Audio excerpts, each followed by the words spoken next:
Welcome back, everybody. Today we're listening to Matthew chapter 14. This covers Jesus walking on water and the fate of John the Baptist. Let's begin.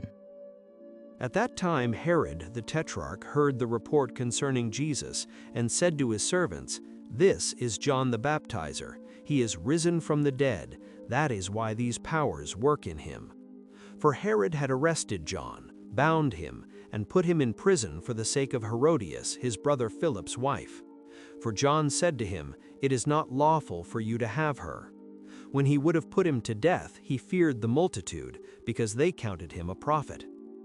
But when Herod's birthday came, the daughter of Herodias danced among them and pleased Herod.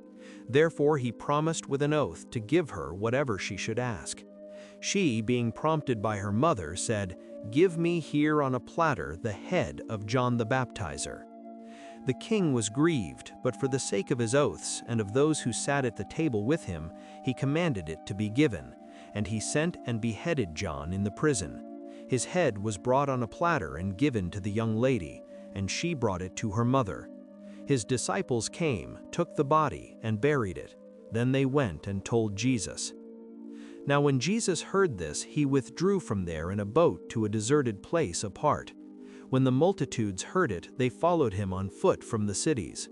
Jesus went out, and he saw a great multitude. He had compassion on them, and healed their sick. When evening had come, his disciples came to him saying, "This place is deserted, and the hour is already late. Send the multitudes away, that they may go into the villages and buy themselves food." But Jesus said to them, "They don't need to go away. You give them something to eat." They told him, "We only have here 5 loaves and 2 fish." He said, "Bring them here to me." He commanded the multitudes to sit down on the grass, and he took the 5 loaves and the 2 fish, and looking up to heaven, he blessed, broke, and gave the loaves to the disciples, and the disciples gave to the multitudes. They all ate and were filled. They took up 12 baskets full of that which remained left over from the broken pieces. Those who ate were about 5,000 men, in addition to women and children. Immediately Jesus made the disciples get into the boat and go ahead of him to the other side, while he sent the multitudes away. After he had sent the multitudes away, he went up into the mountain by himself to pray. When evening had come, he was there alone. But the boat was now in the middle of the sea, distressed by the waves, for the wind was contrary. In the 4th watch of the night, Jesus came to them, walking on the sea. When the disciples saw him walking on the sea, they were troubled, saying, "It's a ghost," and they cried out for fear. But immediately Jesus spoke to them, saying, "Cheer up, it is I, don't be afraid." Peter answered him and said, "Lord, if it is you, command me to come to you on the waters." He said, "Come." Peter stepped down from the boat and walked on the waters to come to Jesus.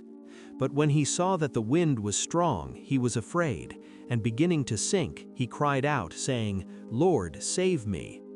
Immediately Jesus stretched out his hand, took hold of him, and said to him, "You of little faith, why did you doubt?" Then they got into the boat, and the wind ceased. Those who were in the boat came and worshipped him, saying, "You are truly the Son of God." When they had crossed over, they came to the land of Gennesaret. When the people of that place recognized him, they sent into all that surrounding region and brought to him all who were sick, and they begged him that they might just touch the fringe of his garment. As many as touched it were made whole. That's the end of Matthew chapter 14.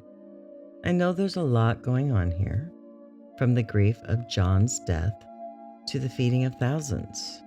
But we can see God's hand in all of this. Just like when we look at our lives, we can see God's hand in it. Lately, I've been struggling a little, not with faith, but just life in general.